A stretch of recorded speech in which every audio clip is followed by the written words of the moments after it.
Wonderful.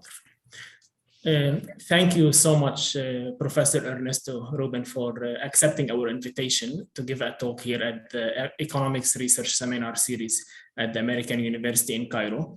We are really very pleased to welcome you, and we look forward to learning more about your research work about gender biases in job referrals. You will have 1 hour, including questions and answers. The floor is yours. Okay, thank you very much for the invitation. I've been looking forward to this. So let me start sharing.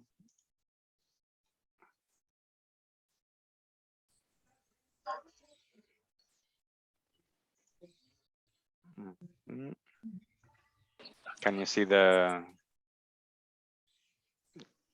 Okay. So I'm actually very excited to present this work. It's a new project that I've been developing with my co-author Manu Munoz, who's also in the audience. And this is work. It's a new area a bit for us. I've been working in gender for a while, but I never thought about working on job referrals until we had the opportunity to run this experiment. I'll explain later exactly what it is. Just to preface, this is very preliminary in the sense of we're still in the process of data collection. So all the results I'm presenting are in that sense like preliminary, and yeah, we'll see how it must change. On the other hand, I love to present work at this stage because that's when any feedback I get, it's when it has the most impact, right? Because we're still shaping the paper in many ways, right? So I would love to hear your thoughts about it. Just to add as well, like any questions, please interrupt. I might not be able to see you, but just jump in, and I'm happy to answer questions as we go along. So let me start. Let me see. Okay, here we go. So what is the big motivation for this paper? Like many papers in this literature on gender, it's basically the still persisting large gender differences in labor market outcomes. So this is documented facts that we observe in many different countries to different extents, but basically we observe these big differences. The big, let's say, that what usually attracts most attention is the gender gap in earnings, which is something that we see, it's been reducing in most of the world, but it still has a long ways to go. But we also see other types of gender differences, things like the participation of women in the top type of positions, either political positions or things like CEOs, managers. We see that those are areas that are usually dominated by men, and even things like just segregation within labor markets, right? Where we see that there are some jobs that seem to be highly gendered. Actually, most jobs are highly gendered in the sense that they either have a significant majority of men or a significant majority of women, and we're still far away from understanding exactly what are the causes of all of these things. Now, the paper that I'm presenting today, it's I think in this respect is highly relevant. This data that I'm showing you here is from the United States. We see that also though in the MENA region, right? So this is the World Economic Forum Global Gender Gap. This is the section where they concentrate on economic participation opportunity, which is a combination of gender gap in earnings, labor force participation, and some perceptions about equality within the job market. Where we see that the MENA region, it has a big range, but overall, let's say it tends to rank lower than other countries when it comes to these gender gaps, right? So I think the work that I'll present today is not data from this region, but I think a lot of the things that the mechanisms that we are identifying and looking at apply broadly. At least this would be our hope, right? So there's plenty of reasons why the gender gaps exist in the labor force, right? And I'm not going to pretend that we, let's say, find the explanation, because there isn't one. There are many reasons, and they interact with each other, right? So we're just adding to our body of knowledge on this, right? If we think about the literature very broadly, there are kind of like two sides of explanations. One is what I would call like the supply side explanations, and this is the women and men are different workers in some ways, and they might have different preferences for job attributes. So women might value more things like smaller commutes or flexibility. They might exhibit different non-cognitive traits. There's some work which are contributed to things like differences in risk preferences or competitiveness. That means that they are gravitate towards different types of jobs, or they perform differently once they are within a job. And then the big explanation in many countries is the trade-off between family and career, and how household maximization ends up usually in a situation where we see men as the primary breadwinners and women as taking the let's say most of the caretaking activities and household type of work. And part of that is to think about in terms of social norms as well, that might differ and look differently about how men and women should participate in the labor market. So this is more like on the supply side. On the demand side, then we find other things, like this more thinking from the employer's perspective. And here in the economics, at least, we have the two big paradigms, or taste-based or belief-based discrimination, which some people might also refer to as statistical discrimination when hiring and promotion, right? And here there's also a big literature. What's increasingly becoming clear within this literature is there's lots of kind of like, you could call it biases or psychological effects in the way that this is part of this belief-based discrimination, in the way you evaluate work, for example, right? So you might have candidates that look very similarly, but because one of them is a man, you might think that they're going to be less productive, or you might attribute less good performance to that person when they're working individually or in teams and things like this. So this is kind of like the world of stereotypes and how they impact behavior, right? So I have some work related to that. Now, those are like the big areas where the literature has concentrated. The gender literature has concentrated. What we're trying to do in this paper is bring in another very important part of the labor market, and that's that of referrals, right? So, and in this sense, referrals have a characteristic that it's a little bit on both sides. A referral, right, is something that goes to the employer. So it's information for the employer on who to hire. But it also depends on the characteristics of the workers, right? Because the workers have their social network, their social contacts. So it has a little bit of both, right? So it doesn't neatly fit within these two big categories, but it's an area that hasn't been looked at, I think, with enough detail. Now, why should we want to look at referrals, right? So why is this important? Not to state the obvious, but they are crucial for labor markets. At least in the informal surveys of employers and employees, a huge fraction of employees, sometimes up to 50%, say that they got their jobs through a referral, or at least there was a referral in the process of getting a job. So it's something that's highly common. In academia, we are very used to using referrals whenever we are thinking about hiring. So in that sense, it's crucial. We want to understand this if we want to understand gender gaps, right? There's a good reason why we use referrals, right? It reduces the information asymmetries from employment decisions, right? It decreases the search cost from the point of view of the employer, right? And it usually leads to better matches because they reveal information, right? So and this is also from the employer side and from the worker side. And there's evidence that this is the case. So people that get hired through referrals will have higher acceptance, so they'll be more likely to take a job.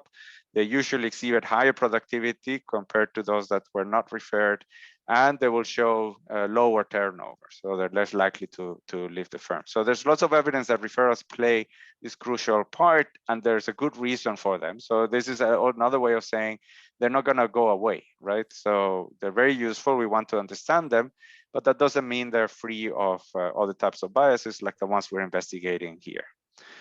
A lot of the literature. Yes. I'm sorry, I was raising my hand. Maybe you're not seeing me. I missed it, yeah. Yeah, just a question here about like these statistics. Are they basically from the US or Europe, or are they also existing? Do you have similar experiences in Latin America and other developing and developing countries? I mean, these specific ones are, yes, US and Europe. And these studies are all US and Europe, the ones I'm citing over there. Let's say anecdotally, you think referrals might be even more important in places where markets are less, where labor markets are less developed, right? Because then you rely more on informal contacts to gather information. But yeah, I don't have figures for those markets. Yeah. Okay. Yeah. Thank you. Okay. And then the other part that this literature concentrates a lot on job referrals, meaning in the hiring decision, but referrals are also presumably quite important also for job performance itself, right? And I think a lot of the processes that we're studying here, although we're concentrating on like the idea of job referrals, apply also to other aspects of job performance. A nice example of that is exactly, let's say, if you're looking for someone to give a talk, right, a seminar, then you might ask around and you might get a recommendation of who to give. And that's exactly this type of referral. It's not to hire someone, but to give a talk, and that affects your job performance, right? And this happens, I think, all the time. Whenever you talk to people, you go to conferences, then they might ask you, oh, who's good in this field, or who should I invite over? And then, let's say, if you're the one referring, you have to sit down, think about the people that you know, and give some advice. And this is exactly the situation we're interested in studying in more detail. Okay, so that's why we want to look at referrals. But let me tell you a little bit of it. What is it about referrals, right? What are the effects that we can expect? Why is this interesting from a gender perspective, right?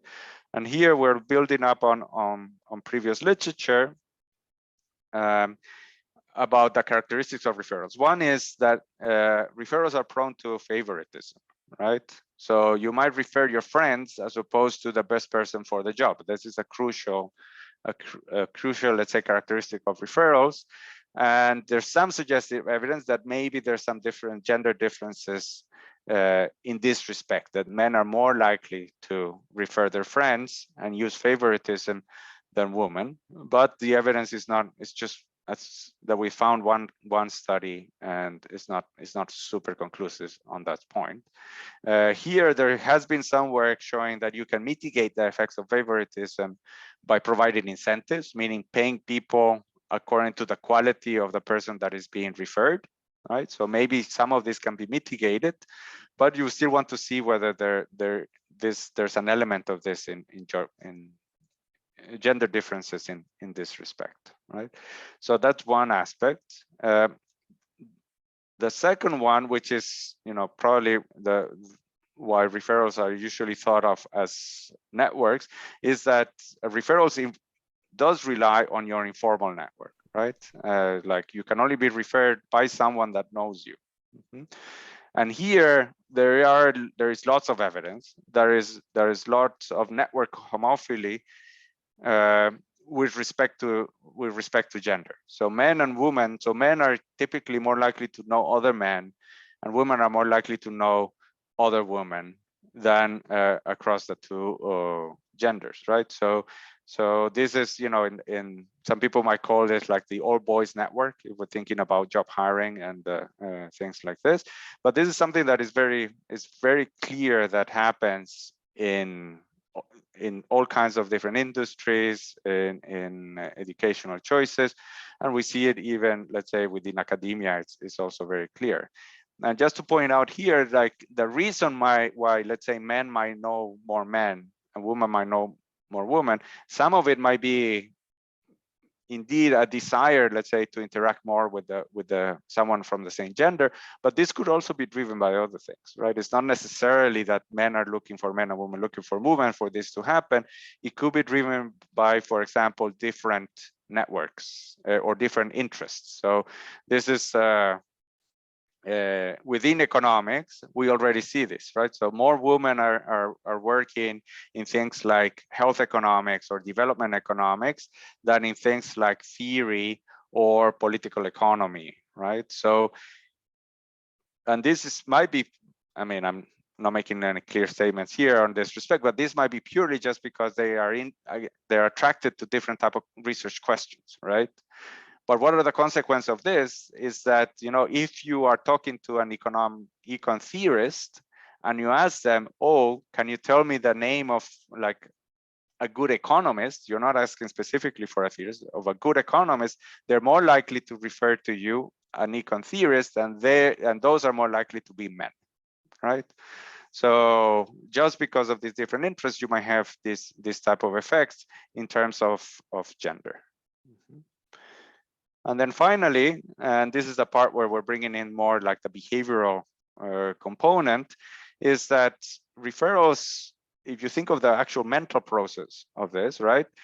When you're referring someone, you're basically, you require these two things. First, someone needs to come to mind, right? So you need to recall someone on the spot to be able to refer them, right?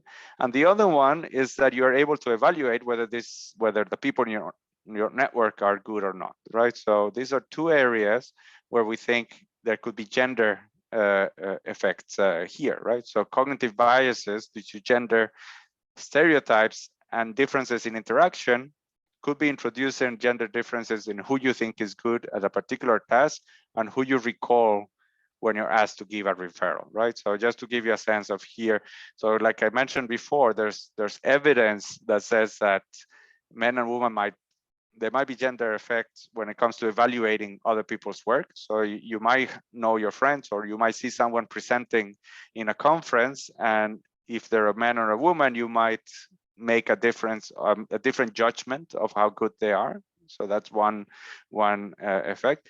The other one is you can have differences in interaction, and then here there's evidence, for example, that men let's say they're more likely to speak up and interrupt others. This might mean then that even though you might have, let's say, a brilliant woman in a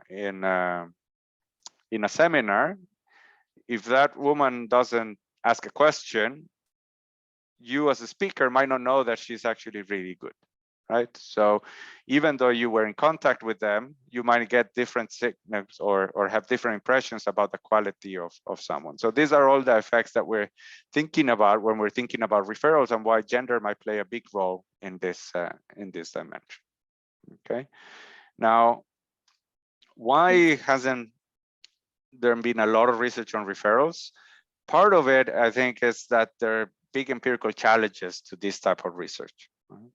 And the main one is that typically in most data sets, let's say, what you observe is you observe the people that are referred and you observe the referable, right? So you might see the characteristics of the person that is doing the referral and the characteristics of the person that is being referred, but typically you don't have information about the people that could have been referred but were not, right? And this is crucial if you want to be able to identify a bias. You need to be able to see the characteristics of those that were not there. Part of this is that network structures are usually hard to observe or measure for different reasons. One is that you might usually you don't have information on the complete network, right? And you might want you can elicit it. So you can ask people, please list the your 10 best friends or 20 best friends or things like this.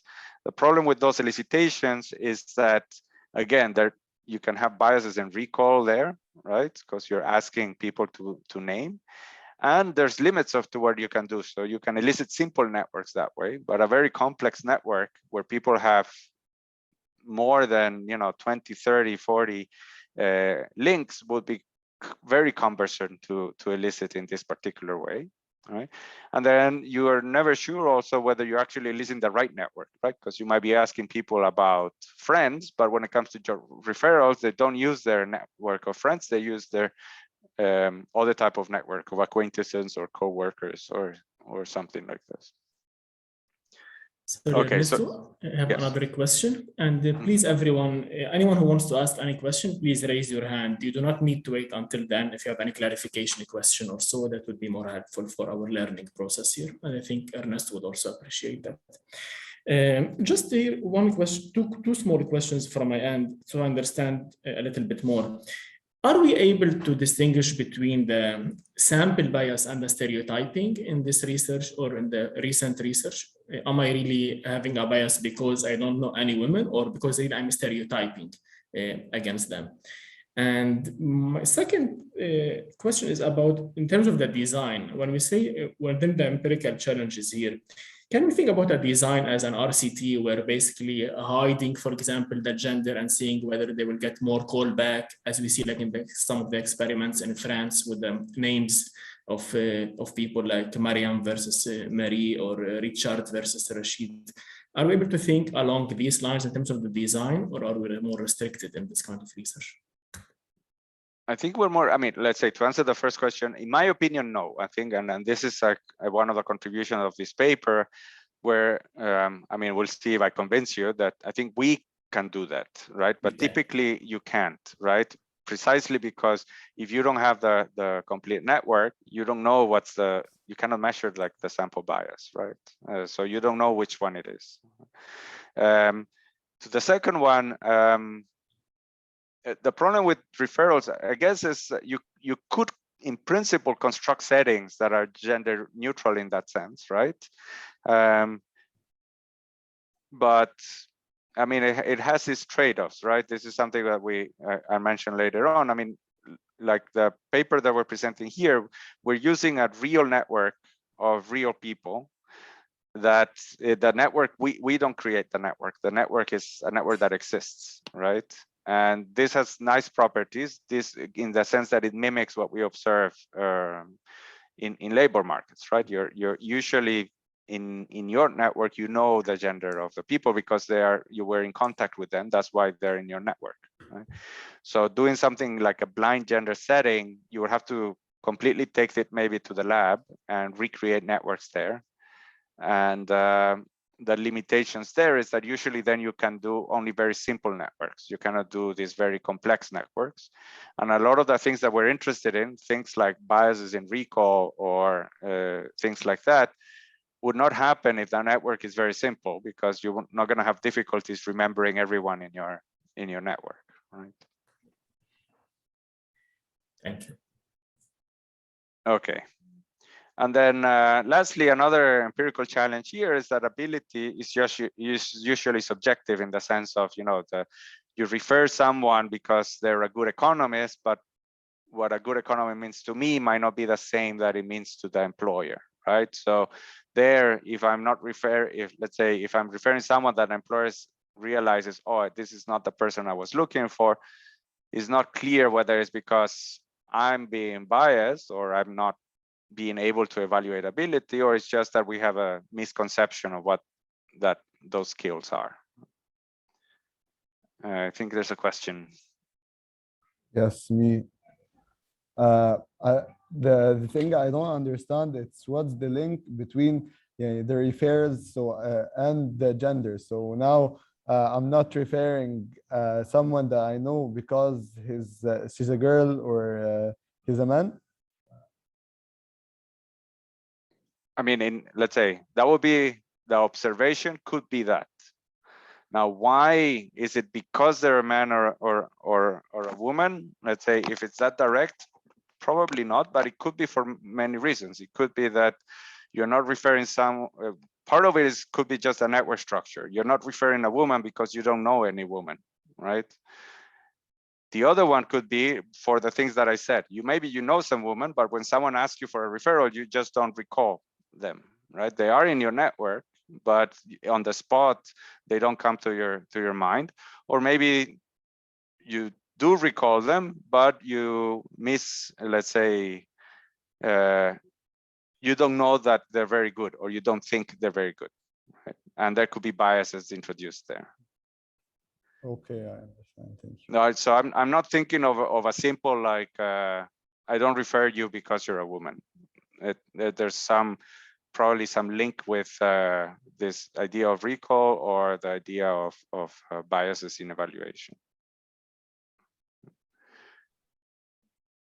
Okay, so to give you then also a bit of a preview of what we do, then this is what we do in this project, and this is how we sort of solve these empirical challenges, right? First, what we do is what we term a lab in the field experiment, or that's usually what it's called nowadays, where because we are the experimenters, so we have some control over the setting, we can define the network, right? So and this is a network that we can observe, right?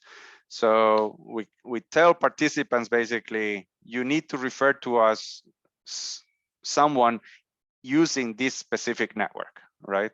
So that way we control for this measurement problem. And even though let's say we define the network, we are still using one of these real complex networks, right? Where you can have these biases in recall and so on, right? So it's a rich setting in that respect, right? But there's no ambiguity about what's the network that's at play. The other one is we can also define the measure of ability, right? So there's no ambiguity about what is considered good performance or bad performance in this setting, and I'll explain a little bit what we mean. And the other good thing is that we have this measure of ability for everyone in the network, not just the ones that are being referred and the ones that are referring, right? So in that sense, we have the measure for the ones that were not referred, and that's exactly what you need to be able to identify a bias. And then we have a bunch of other characteristics, including gender, like I said, for everyone that's in the network. So people that were referred and people that were not.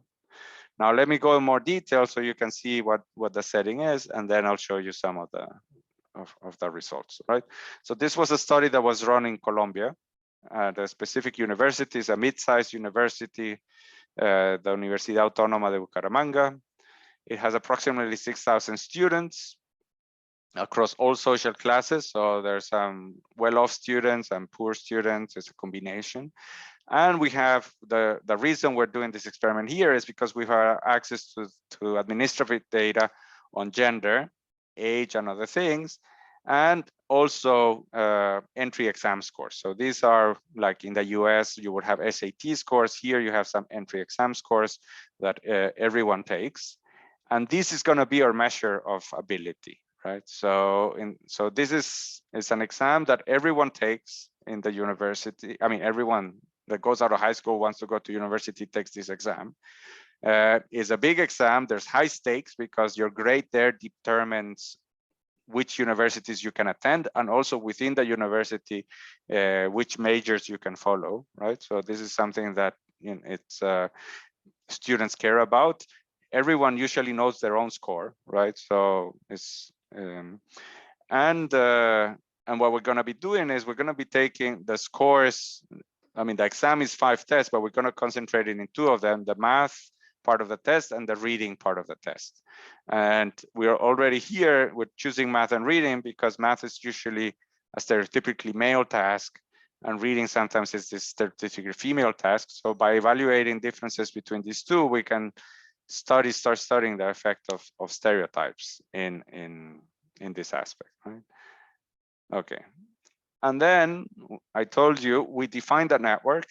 So what we mean by that is when we run the experiment, we're going to ask people to refer people within their network, and their network is their co-enrollment network, meaning people that they took a class with, right? So this is a university.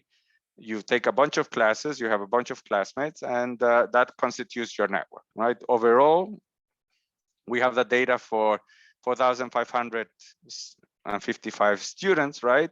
And almost 500,000 links. So it is a big complex network, right? That it's, and we would say it's still relevant, right? These are people you were exposed to because you took a class together. And the nice thing here is we know not just whether you took a class, but also how many classes you took with someone. So we have a measure not just of contact, but the intensity of that contact, right? And here is just to give you a sense of the general structure of the network. The purple area is the degree. So how many people are in your network? And of course, the longer you're in the university, the more number of people you're gonna take classes with. So this grows, but on average is somewhere around 250, or it stabilizes around 250. Right? The average is around 200. And then the other bar is the link intensity, meaning on average you have around with a person in your network. Right? Of course, there's a big distribution, and people that with whom you share a major, you're going to have many classes with them.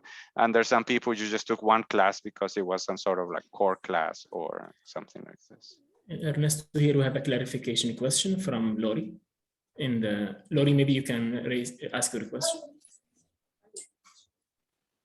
My question was just typed into the chat, so it can be addressed now or later. The question is, when you're taking the data from the test, you're taking the math and you're taking the reading. My question is, why not the natural sciences? Because doesn't that impact STEM? We know that there's a gender bias in STEM. It would be interesting to see how women test in natural science, and then what impact that has in career choice. But that's something that doesn't need to be answered here. It's a rhetorical question. Thank you so much for taking it.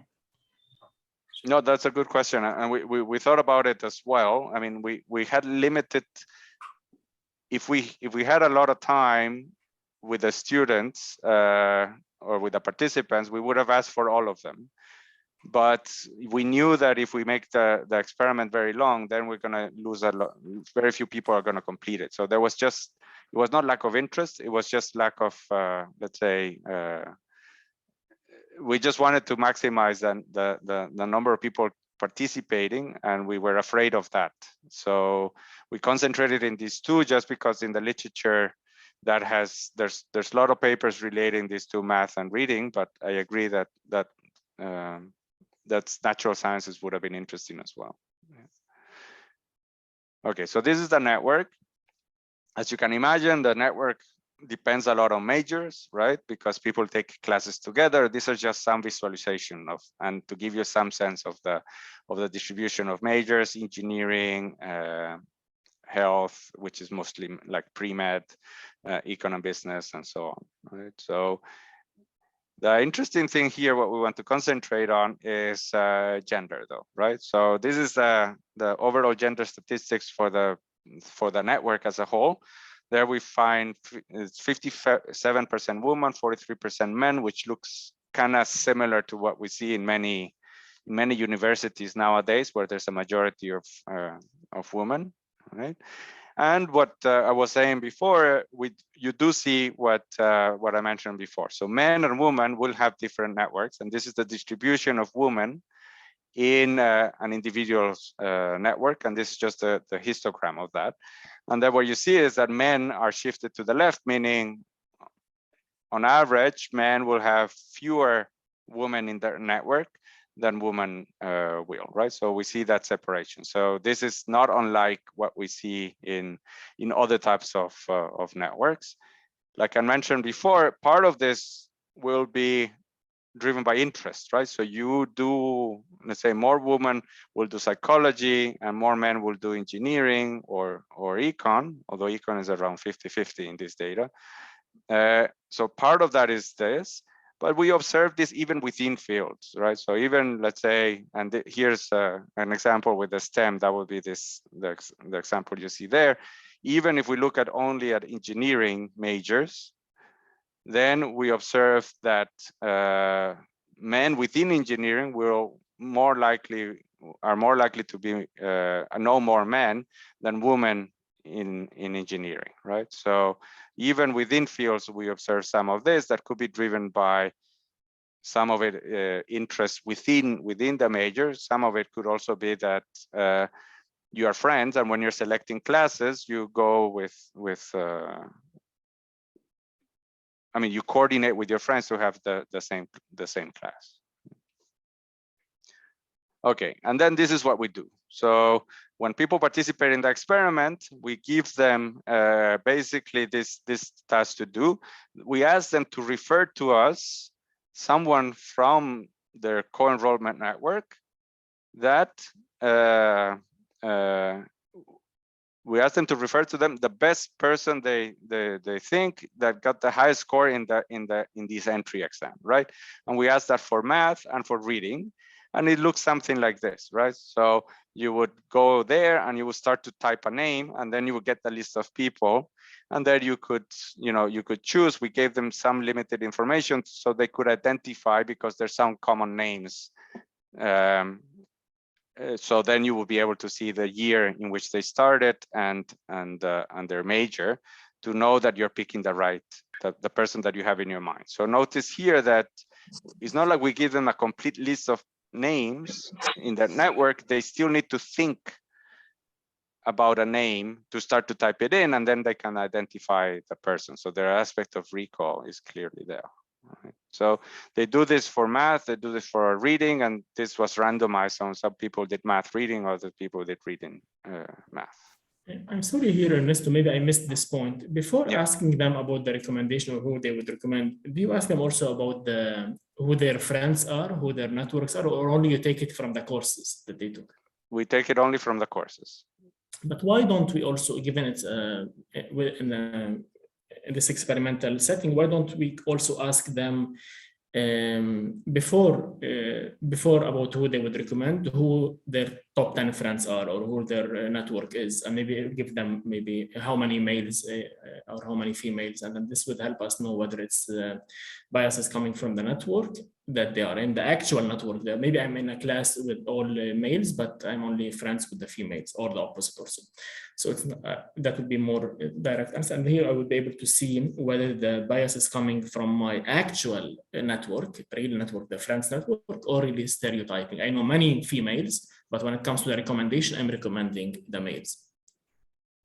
Okay, I would say here, I mean, we did think about that, but then we'd run into all the problems that I mentioned before. Like it's very difficult then you don't know whether 10 is enough, and to reconstruct some, like on average, like I said, there were 250 people, which they had a class, right? So that's huge. That's one aspect. The other aspect I would say is that for job referrals, and especially in this setting, is not necessarily your friends, right? You can be in the class with someone and understand that that person is very good without really being friends, right? You just need to remember what their first name is, and then you'll be able to find them here, right? So in that sense, yeah, we're constructing a setting where I think these elements go at play, right? In principle, they could refer anyone in this network, and they were exposed to them, and that we know for sure because they were in the same class, right? Yeah, but also like being in the same class, and maybe this smart person is really silent, or a quiet person, etc. That's not maybe observable to me, and that's something. Yeah, exactly. But this is some of the effects that we want there to be there, because that's where we think there could be some gender differences, right? Exactly that you're sitting in the same class, but if the smartest person or the person with the best math score might be a woman, but if she never speaks out, then you will never find out, right? Unless you are actually good friends with her or something. Safwat, you have any question? Yes, I wanted to add to Dr. Jamal that sometimes I could have someone that academically is really good, even if she's a woman, but after I couldn't recommend her because, for example, women have more flexibility if I recommend for the job market. So women can have family, and they give more importance to family than for the job. So this could be the thing that I wouldn't recommend the woman for. but that's exactly, that's exactly why we think our setting is very nice, is because here, like this was the incentive structure, right? So you would refer someone, and we know the scores of the exams of everyone. So then we just pay you based on the score of the person you're referring, right? And this is something that we wanted because we're concentrating on this aspect of, do you know who the best people are, right? Because indeed, with job referrals, there's a lot of other aspects, because I might refer someone because they really need the job, or I might refer someone because that person might actually accept the job, right? Or because that person will take the trouble of going somewhere. Like you had to take into account what that other person will do, right? Whereas here you don't, right? So this is purely about identifying who are the best people, right? So that this is, in that sense, we abstract from all these other types of effects and concentrate on this one, right? I think that's a nice aspect of this, that you don't need to involve the other person. In this treatment, we had 2 treatments. In this treatment, they wouldn't even know that you referred them, right? Yes. Okay. And then, like I said, we had this other treatment where here, when you refer someone, you earn money according to their score, and they also get a bonus, a fixed bonus. And this was a little bit to introduce the aspect of, now do you want to nominate more your friends, because you are sort of like helping them with by giving them money. But they didn't have to do anything. They just had to then, I mean, they would be informed that they would get a bonus, and they would have to go collect it if they want to, but it wouldn't require them to exert effort or perform a task or something like that. Okay. So these were the 2 treatments, and a little bit just of the details, not much. We sent the email to 4,500 students, more or less. And right now we have around 1,000 responses, but part of that is a design for a different paper. So in this paper, we're using 682 responses from those 2 treatments that I explained, right? So that's our sample right now. And we're collecting a bit more data to see if we can increase this number. And then this was incentivized. Like we didn't pay everyone. We paid people with this random. So 1 hour out of 10 persons were paid, and if they paid, they would get a substantial amount, like $80 for 30 minutes of work. That's pretty good. So even in expectation, it was pretty good. Okay, so now let me just, I have 15 minutes. So let me just start to show you then the results. So first of all, kind of like just the summary statistics, that's where you see the main result, and then we can look a little bit more into what's driving it. Here you have the math score and the reading score. And first, to show you, this is the score of the people that participated in the experiment, right? So their own score. And this, I mean, it's just a number between 0 and 100. So on average, it was something like 60, 67, 68 for math, and 60, almost 65 for reading. And there you also see the fraction of women, which is the same in both bars. It's we see around 54% of the participants are women, which matches more or less with the 57% that we observe in the population at large, right? So this is just the participants' characteristics. Now we can look at, okay, who do they refer, right? So these are the participants. Who are they referring, and who are they referring for math, and who are they referring for reading? And here's where we see the big effect, right? So first of all, we see that when they refer, the scores of the people that refer are higher than their own scores, meaning they're doing a good job, or of at least identifying people that are better than they are. All right. This is typically then the data that you would get in the typical referral setting. You can see who nominates and who is nominated. And then the big result here, what you see is this huge drop. So even though it's 54% women in the pool of people nominating, In the ones that are nominated, this drops down to 42%. So there's a big drop there. For reading, it goes the other way around. So it goes up to 57. But this effect here is less. I mean, in this case, it starts being significant, but on the margin, the other one is highly significant. Yeah, I need to put the error bars in these things so you guys can see better. But so these are the let's say the general observation. You get this huge drop in the number of referred, or among the nominating, there's a lot of much fewer women when it comes to the math task. Now let me show you then, you know, the other summary statistic, which is something that you usually don't observe, is what about the people that were not referred? And that's this. We see that on average, their scores are lower. So again, it's just evidence that people are able to identify people that are better, right?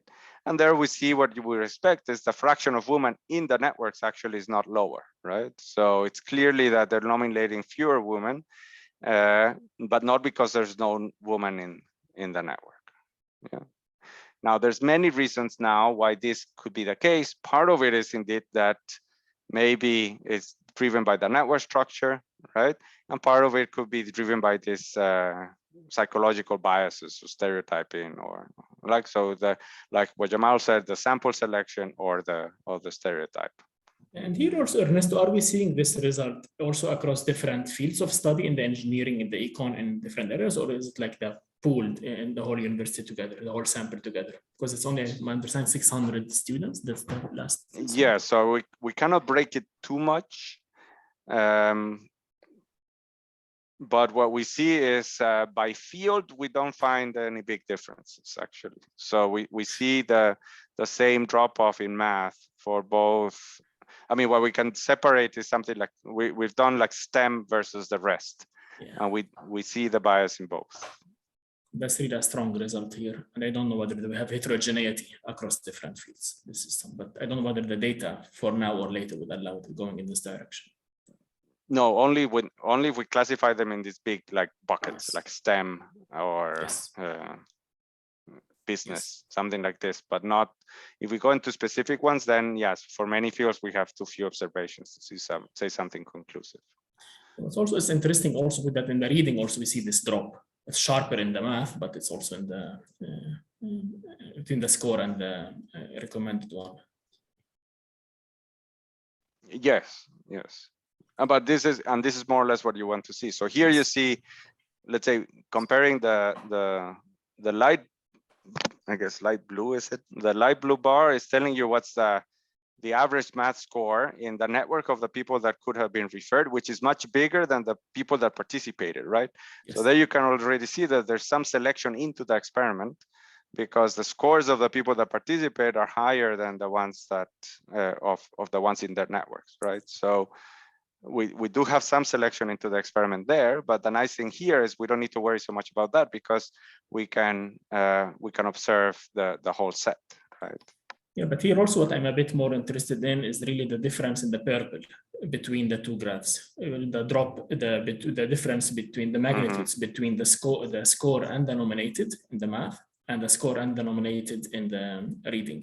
So it seems the bias is much stronger in one of the areas. Yeah, that's a good point. Okay, so then what we want to do is, or here's where the work in progress comes in. And so these are the general statistics. Now what we want to do is see whether we can identify and separate this really kind of like bias in recall and stereotyping, right? From the structure of the network. So how we can do this is we can run a model basically of how you choose the referral, right? And we're just using a choice model. There's nothing, let's say, strange or fancy here. We're using a random utility type of framework where we are basically assuming that you get some utility, which is your payoff, right, from referring someone. But there's some there's some noise in the process. And we model this here through a logic function. We use a mixed logic specification, right? So basically what we're thinking is you have one individual and they have a choice set, right? So on average, 250 people that they could refer. And then we look at the characteristics of those being referred and see what of those characteristics predict the actual referral, right? So it's simple in that respect. And this is what we got. So I have to apologize because the letters are super small and we were just running these regressions in the morning, so we didn't have time to put in a proper table. We just put in this data output here. Fresh results. Fresh results. Super fresh, yes. So let me just then also mention, right, because the way we're constructing the model, in a way, what we're doing is we're controlling for the network. So for each person, you have a set of possible referrals, right? And we're looking at the characteristics within the people that you could have referred, right? So here, the sample selection doesn't matter, right? It's within the people that you could have referred. Does it matter whether that person is a woman or not, right?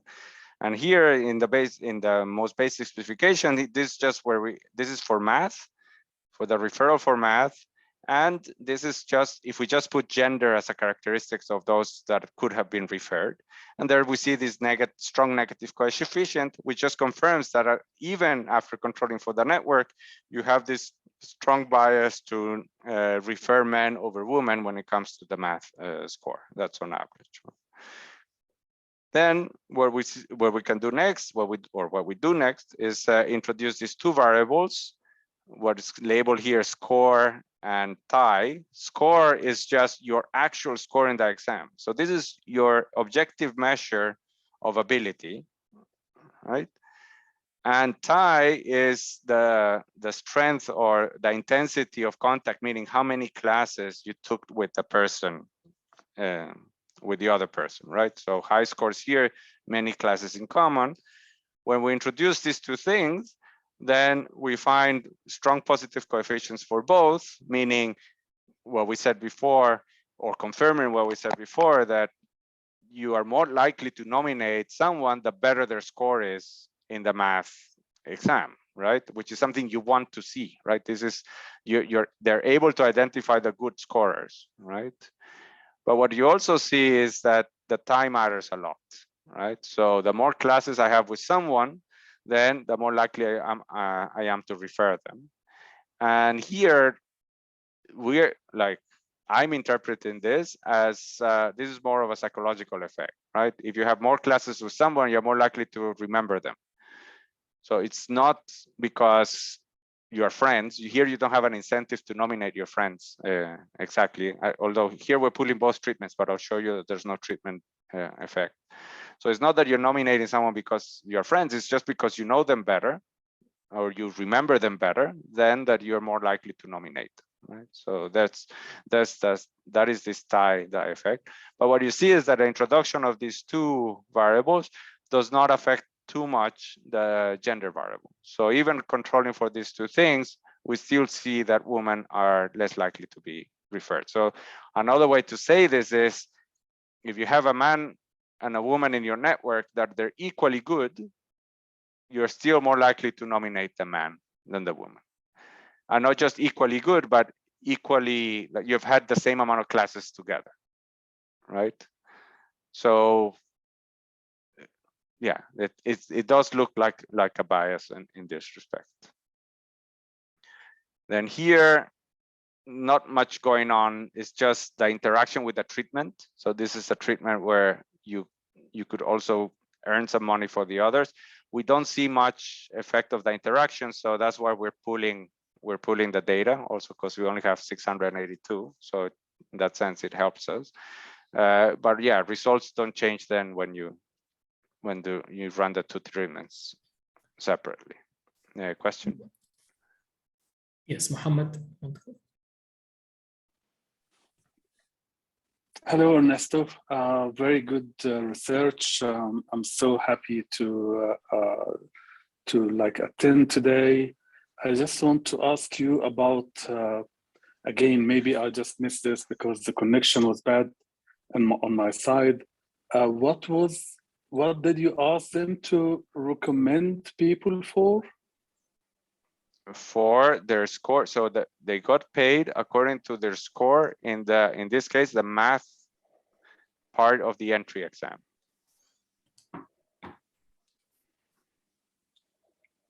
No. What did you ask the students to recommend others for?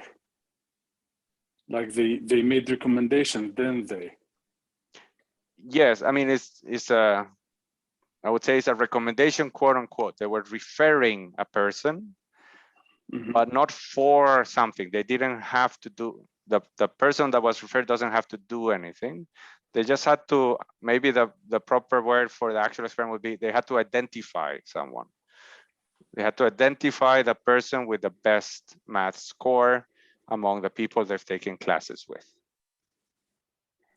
Okay, this is quite different than from referring or recommending, because here in this case, you are actually asking about their knowledge of their network, while in referring or recommending, you're asking a person about their opinion or their assessment for a person to fit into doing a certain job.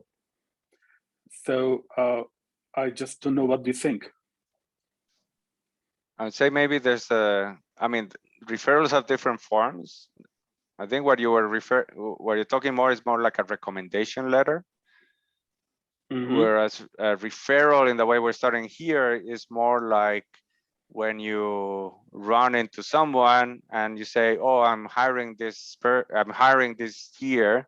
I'm looking for someone that's good in, let's say, econometrics. And then you say, oh, I know so-and-so, this PhD student in Marseille, and they're fantastic. You should look into them, right? That's the type of referral we're thinking about, where you give a name. So you ask them, you ask them that you're hiring for someone who's good in mathematics, and they refer this person to you. Yes. Or you just ask them, whom do you think is good in mathematics? Which one did you ask exactly? Those two sound very similar to me.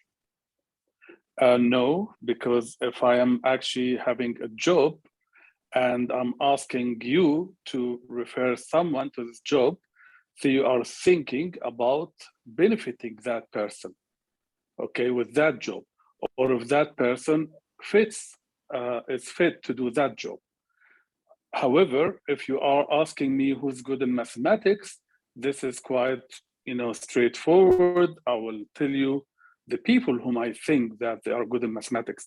And since you are looking for gender bias in referral, they need to know that there is a job. So which question did you exactly ask? No, it was the first one. So the way we're thinking about it is that the process of a referral has many aspects to it, right?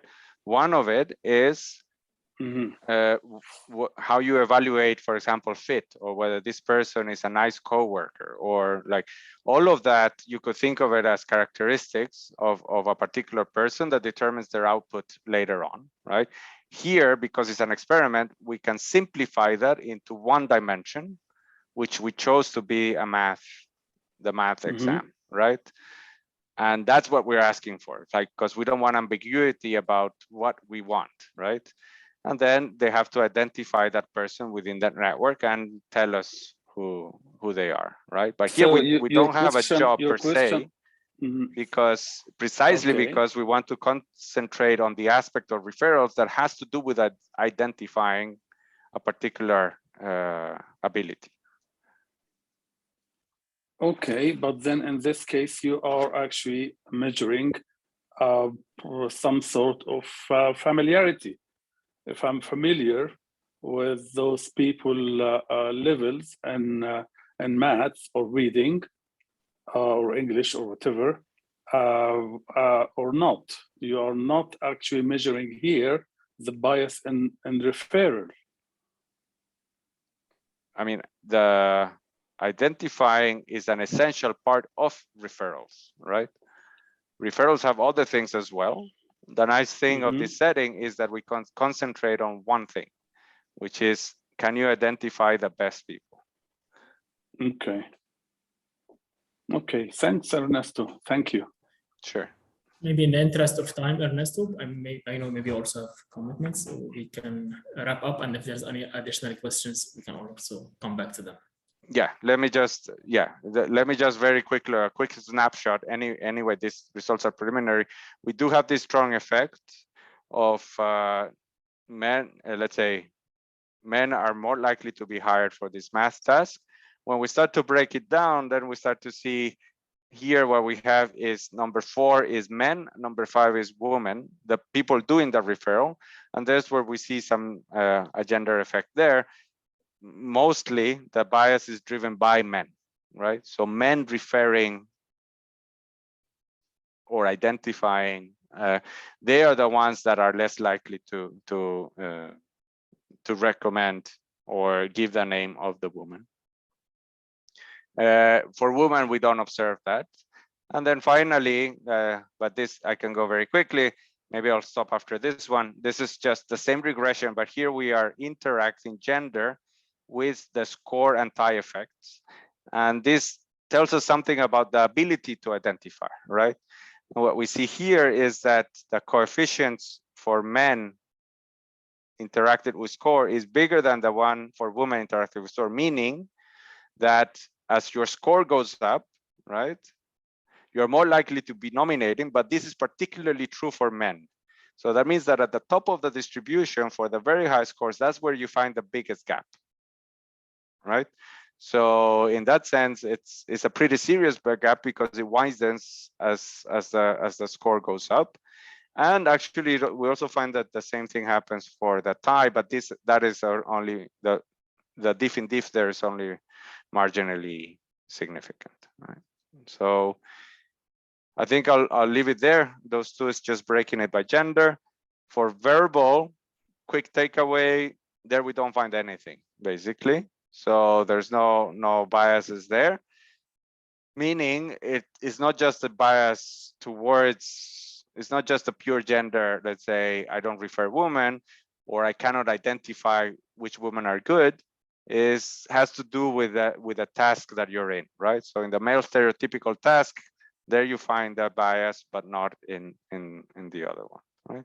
So conclusions, like I said, we're not sure yet because we're still working on this, but the general takeaway is we find this large gender gap in referrals of women for math-related performance, meaning equally qualified women have a lower chance of being referred, and the difference is larger for the high-performing women. And the gender of the referrer has this large impact. So men are less likely to refer women, but this here we can show this is because of this kind of like psychological effects. It's not because of differences in the network. It's not because they don't know qualified women. It's because they do know them, but they don't pick them, right? And we don't find much for these reading related tasks. So that's I'm out of time, and that's what I have right now. Thank you so much, Ernesto. That was really, really helpful. Before maybe we conclude, if there is any additional question by anyone, please feel free to ask. Sami?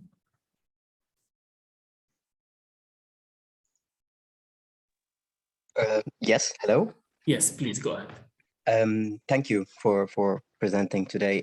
I wonder if perhaps I missed it, but what about the women group in the math? How was their choices and referrals as compared to male referring? So there, for women, we do find very similar effects in sense of the ability to identify others based on the score is similar to men. and the bias of referring people that you have more contact with is similar to that of men, but they don't exhibit this gender effect. So they don't discriminate against men or against women when it comes to referring.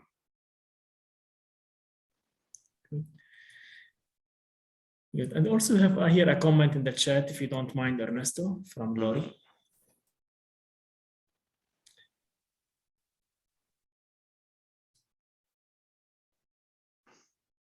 You want me to read it out loud? If you want, yeah. Okay, I can. Okay. This is a comment. It's not a question. Religious bias is what I'm talking about. There are people, men and women, who would not refer a woman who has family responsibilities at home because that person believes that the woman, that their religious belief outweighs the compensation with money. So I see this in Islam, where a man, when he's going to give a referral, he's going to say, oh, you know, this woman, she needs to be home taking care of her children. She needs to be home taking care of grandma. I'm not going to refer her. This is something that is a legitimate bias. So religious bias, I don't know if you can put that into your data metrics in any way, probably not, but that is definitely an impact in some religions. Yes, I agree. Like the way we're thinking about it, like I said, there's almost no research on job referrals and gender, at least that, you know, that we could identify like with nice identification methods. But let's say our experiment, I think the strength of it is that what we show is that even when we take out all of these effects, because there's no reason in an experiment not to refer a woman because of those reasons, you still find these biases, right? So it's kind of like on top of all of these other things that could be going on, then the psychological biases in evaluation of someone's work within this context still matter, right? It would be very nice to start to do this type of experiments, combining all these other kind of things, right? To see what are the effects and to identify precisely what is driving this. And I think the social norms is a very interesting dimension. Yes, no, that's exactly why we really wanted to learn more about this work, Ernesto and Manu. Thank you also for joining us and for the collaborator, the co-author on the project. Really, Ernesto, we learned a lot from this work, and we hope that you are able maybe to see it out soon, to replicate some of its results in different dimensions, as Lori mentioned here. What Ernesto is working on is in Colombia, basically, but we have definitely related questions of different religious context, social norms, etc. We can maybe take a lot of lessons from here in this part of the world. And for me, it was really informative, and I'm sure many of the colleagues here who joined, they found it really, really informative. Again, unfortunately, Ernesto, given the quarantine, we were not able to welcome you here at AUC in person. But I hope you really know that you have an open invitation. And of course, the same goes to Manu. You have an open invitation. Anytime you would like to visit, we would always be learning from you, and we would be benefiting from having these intellectual conversations with both of you. Anytime you would like to visit us at AUC, let us know, and we can always definitely organize something. And meanwhile, we definitely also look forward to staying in contact, to seeing this work out. And definitely, for me at least, in the economic development course, I will be putting it in the syllabus to tell the students really how these things also matter in labor force participation and unemployment for women and so on. So it's definitely helpful, and I hope really to see more of the work out. Thank you so much. Thank you very much. We'll be in contact. Thank you so much. Thank you, Manu. Thank you, everyone. Thank you, Ernesto. Thank you. Thank you. Thank you. Thank you. Thank you.